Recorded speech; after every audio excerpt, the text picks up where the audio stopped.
السلام علیکم ورحمۃ اللہ وبرکاتہ۔ میری بھائیوں اور میری بہنوں، قیامت کا دن بہت مشکل دن ہوگا۔ اس مشکل دن میں انسان پر ایک ایسا وقت بھی آئے گا کہ انسان سمجھے گا دیر از نو وے آؤٹ فار می۔ وہ اپنے آپ کو بے بس پائے گا۔ اس کو کسی کی سفارش کی، کسی کی حمایت کی ضرورت ہوگی، اور وہ اسی پریشان حالت میں موجود ہوگا کہ اللہ کی طرف سے ایک رحمت ہوگی، اور وہ رحمت انسان کا ایک عمل ہوگا، بلکہ دو عمل ہوں گے جس کے نتیجے میں انسان کو اس دن بینیفٹ ہونا ہوگا۔ وہ کیا ہے؟ آئیے میں آپ کو نبی صلی اللہ علیہ وسلم کی ایک خوبصورت حدیث بتا دیتا ہوں۔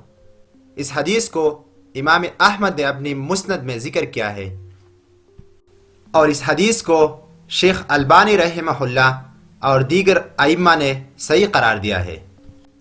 وہ حدیث کیا ہے کہ آپ صلی اللہ علیہ وآلہ وسلم نے فرمایا، الصیام والقرآن یشفعان للعبد یوم القیامہ، کہ قیامت کے دن قرآن مجید کی تلاوت اور روزہ یہ ایک بندے کے لیے اس کے رب کے سامنے سفارش کرے گی۔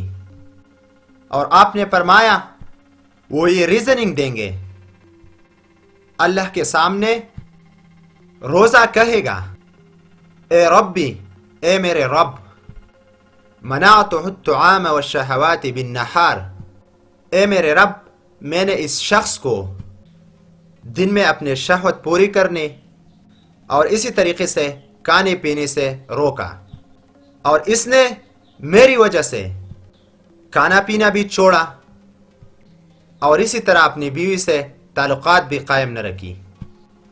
فشفعنی فیہ، اے اللہ، اے میرے رب، میری سفارش اس کے حق میں قبول فرما دیجئے۔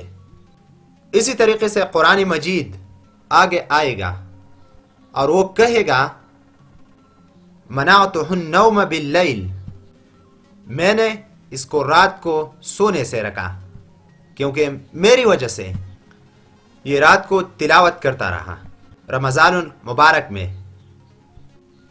فشفعنی فیہ، میری سفارش اس کے حق میں قبول فرما لیجئے۔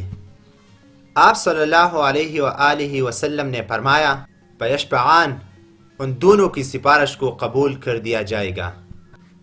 تو میرے عزیز بھائیوں اور بہنوں، اس رمضان المبارک میں دو بہت بڑے اور اہم کام ہیں۔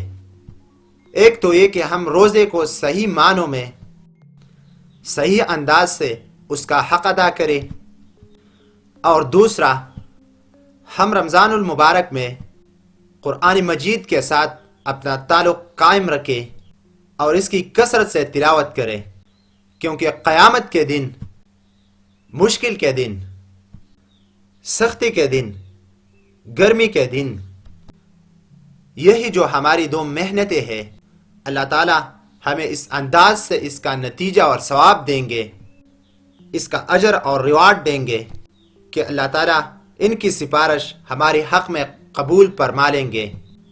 تو آئیے اس رمضان المبارک میں قرآن مجید کے ساتھ مل کے اپنا تعلق قائم رکھے، اور اسی طرح اللہ کو روزے کے ذریعے خوش رکھے۔